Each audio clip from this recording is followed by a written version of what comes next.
Did you know that Noah's family faced unimaginable horror after the flood ended? When they stepped off the ark, they found a world of death and silence. Imagine walking through a landscape covered with bones and rotting bodies. No voices calling out, no children laughing. Just 8 people left to restart all of humanity. The pressure was crushing. Noah's wife, his 3 sons, and their wives had to rebuild everything from nothing. They planted crops in soil mixed with decay. They raised animals while stepping over skeletons of the drowned. The silence drove them crazy.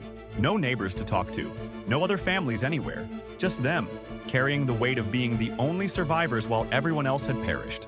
The stress tore their family apart. Noah started drinking heavily to numb the pain. His son Ham discovered him naked and drunk, leading to a terrible family curse. Brothers turned against each other. They were chosen to live, but living with that choice broke them. Sometimes being the only one saved feels like the heaviest burden of all.